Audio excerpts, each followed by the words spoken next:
A BMW M5 is speeding down a stretch of highway at well over 100 miles per hour. The driver's goal? New York to Los Angeles faster than anyone has done it before.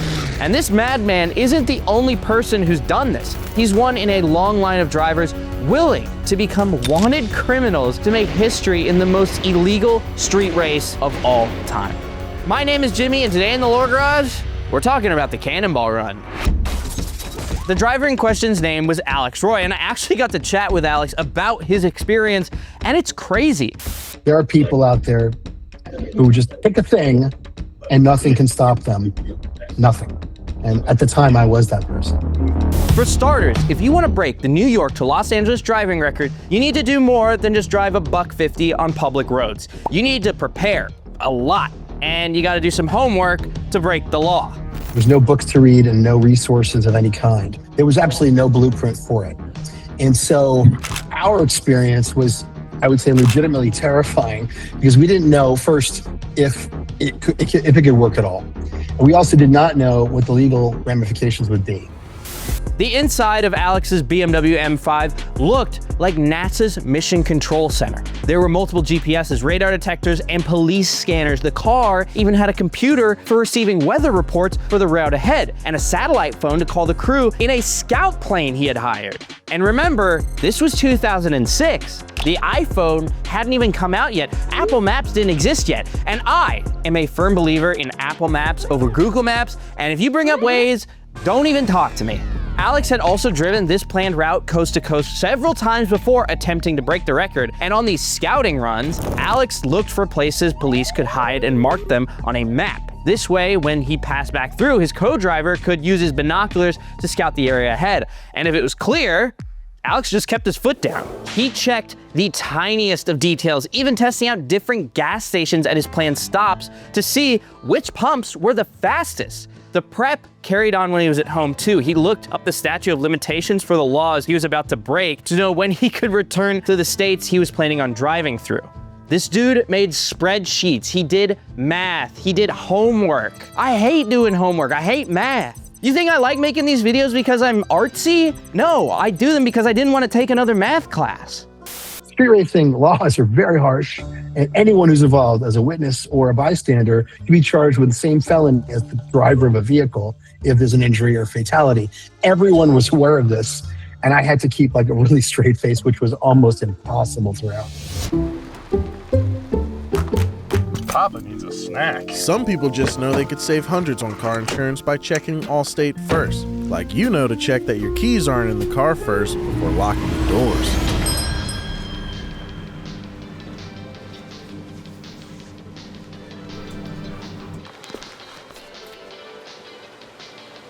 You sure you're gonna be able to eat all that before it melts? I got a cooler. It'll keep. Trust me, it'll keep.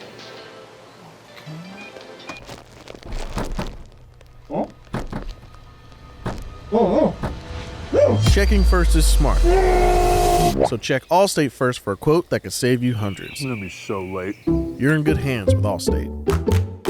Brain freeze. Now, Alex was ready to break the record, but to have a record to break, someone had to have done it first. The Cannonball story started with a guy named Irwin Baker. Baker earned himself the nickname Cannonball in the early 1900s, racing and performing stunts on motorcycles before expanding into, well, just about anything with wheels and an engine. Baker broke over 140 car and motorcycle records over his career, but his most famous records were his cross-country drives. He wasn't the first person to drive across the country, but he was the first to drive the now standard New York to Los Angeles Cannonball Run route in 1915. The world wasn't even in color yet. And in 1933, he did it again, setting a record time of 53.5 hours that wouldn't be beaten until the interstate was completed between the two cities over 3 decades later, because we had to get nukes across the country. That's why they built the interstate. Look it up. Cross-country records were all kind of fun and games up to this point until the federal government got involved. You see, in the early 1970s, the feds had the audacity to tell the American people to drive slower because the roads were too dangerous and the air was too dirty because apparently no one liked breathing smog everywhere they went. Or dying unexpectedly. So The dudes in Washington, D.C. enacted a 55-mile-per-hour national speed limit and passed the Clean Air Act. Auto journalist Brock Yates was pissed and thought, why the hell not run a race across the United States? A balls out, shoot the moon, the establishment, rumble from New York to Los Angeles. That is a direct quote, by the way. I'm not saying that.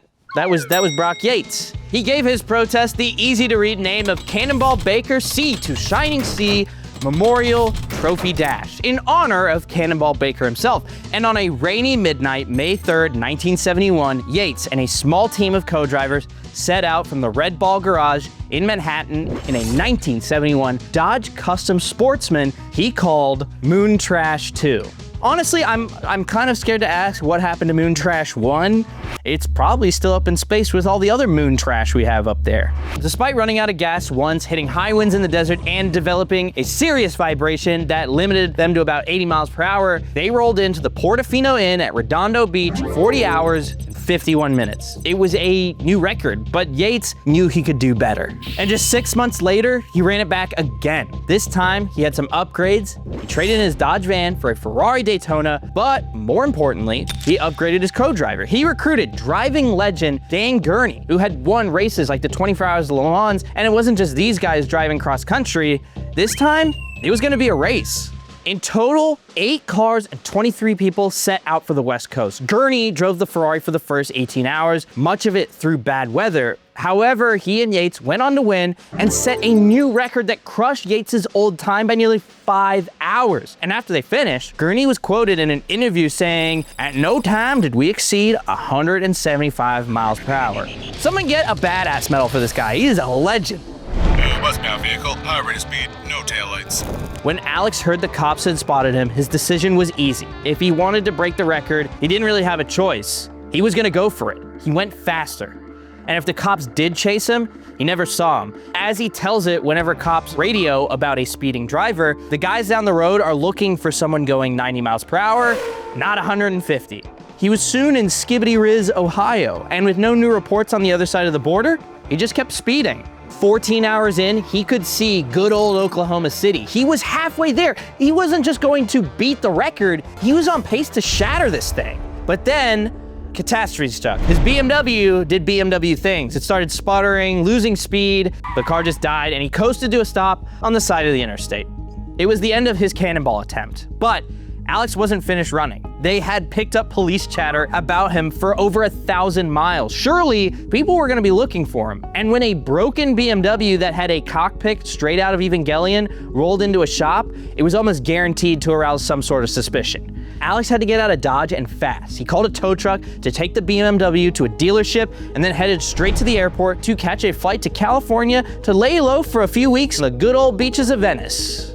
When his connecting flight eventually landed in Texas, his flip phone went absolutely berserk. He had over 20 voicemails from the BMW dealership his car was towed to. And apparently, the lieutenant governor of Oklahoma had been at the airport and overheard Alex talking about his recent exploits to his lawyer. The lieutenant governor then called the state police, who managed to track his car down and placed an evidence seal on it within an hour. Talk about government overreach. The news about what Alex was trying to do and what happened to his car started to circulate in enthusiast circles. And when word reached local car enthusiasts and attorney Jack Wheeler, he paid a visit to the dealership. Somehow, Wheeler was granted access to the car and took a video of himself hopping in and playing with the fake lights and police sirens. He then posted the video to now dead MySpace, proving the evidence seal had been broken. And on top of that, when the car was switched on, the GPS activated and the average speed dropped from nearly 100 miles per hour to a perfectly legal number. Mr. Wheeler, we salute you. Alex eventually did get his car back, and he was going to make another attempt to break this record. Now, the time Alex wanted to beat was more than 2 decades old. Yates and his friends ran a total of 5 times during the 1970s. And with Yates setting his best time in 1979, by this point, the Cannonball Run had had a lot of attention. Yates had written about his adventures in Car and Driver, and they even had a movie called The Cannonball Run based on Yates, which was in the works, which is also a whole other story on its own. Kind of weird legal stuff going on there. Anyway, a whole new generation of drivers were ready to take up the mantle with their own event called the US Express in 1980. It ran just for 4 years, and each year it got more and more attention, which made it harder to break Yates's record. Traffic jams, am I right? The first 3 attempts were failures. The pressure was high, the police were watching. But then in 1983, David Diem and Doug Turner pulled out all the stops. These guys became the first team to hire a scouting plane for their run, and with a pair of eyes in the skies and a little luck, they took the record with an official time of 32 hours and 7 minutes. Now, once they had their record, they packed up and went home. It had been nearly impossible to accomplish. It was simply too visible and too dangerous to try again. And officially, for 23 years, no one else gave it a shot. Until our boy, Alex Roy. So, Alex hit the road again on October 7th, 2006, one day before me and Matt Damon's birthday. This time, he said he and his co-driver, David Mayer, were like robots. Everything was precise, planned, and almost routine, but they were cutting it close. In the final hour, as they were coming into Los Angeles, Mayer told Alex they were running out of time, and it was make or break. Alex says he drove faster through Los Angeles than he did on the entire journey. Once he got off the freeway in Santa Monica, he made the decision that nothing was going to stop him. Not a red light, not a cop, nothing. If they wanted to arrest him, he said they could do it at the pier. Dude, another badass medal. Alex and Mayer made it to the finish line with a time of 31 hours and 4 minutes. 1 hour and 3 minutes faster than the previous record. But more than that, Alex had set a blueprint. Alex's record stood until 2013 when it was bested by a team made up of YouTube celebrity Ed Bullion, David Black, and Dan Huang. These guys were the first to break the 30-hour barrier with a time of 28 hours and 50 minutes set in a Mercedes CL55 AMG. Their average speed was 98 miles an hour across the whole country. Counting stops, in total, they only spent about 46 minutes stopped at all. So I actually got to talk to Ed too for this video, and he helped out a lot. Thanks again. He told me that basically everything that could have gone right for them did, and on top of preparation, you just also needed to be dumb lucky. Apparently, their only hiccup came when they were stopping for fuel in New Mexico. Ed's card was declined, and he had to run into a gas station to get a card from a co-driver. When they did hit the road again, he called American Express to figure out what had happened, and they told him they noticed a lot of suspicious activity on his card and cross-referenced his purchases against flights to see if it was even possible to move from state to state as quickly as he had. And according to their algorithm, it wasn't. Ed said to them on the phone, "I'm not gonna go into details, but I assure you it's possible. Approve any purchases made from here to LA, please." After Ed's attempt, the Cannonball got a little out of hand. Alex, Ed, and pretty much everyone that had come before had smaller teams, maybe a scout plane, and spent no more than $40,000 to $50,000 on the attempt. But some of the attempts since are estimated to have cost nearly $500,000 with teams of decoy cars and true remote mission controls, staffed with several people monitoring police radios and weather reports. That's just too crazy. That's like taking away from the sport. You're killing the sport. I never believed that what we did in 2006 would restart the cycle and then generate new events and hundreds of people crying. I never thought that would occur. The current record as of this recording is 26 hours and 38 minutes, which was set during the pandemic when roads were pretty much empty, and some people think that this record should have an asterisk next to it. I'm of the opinion that it should. I want to know what you guys think though in the comments down below. With an almost unbeatable COVID record in place, the Cannonball has expanded. People are setting all sorts of records now. Fastest couple, fastest EV, and even the fastest autonomous drive, which was recently set by our buddy Alex. And Alex says that with our current technology, the EV drives are actually a lot more challenging than the gas engine runs because they just take so much longer. You're more tired, you're at the mercy of finicky chargers, more stops, and longer times on the road means higher chances of hitting weather and traffic. So it was always my dream to be like the Erwin Baker of the 21st century, and that we would never break the same record twice. We would always find something new to do. The last question we had for this video was why? Why do people spend thousands of dollars to make a dangerous, exhausting drive? And for Alex, it was because of his dad. He had passed away a few years before Alex made his 2006 run and had always wanted to try it. Doing a Cannonball Run was a way to connect with his dad. Alex's co-driver Mayer said he wanted something that money couldn't buy. And as I've found true in my life, making incredible memories with friends is what is truly priceless, even when you're breaking laws at over 100 miles per hour.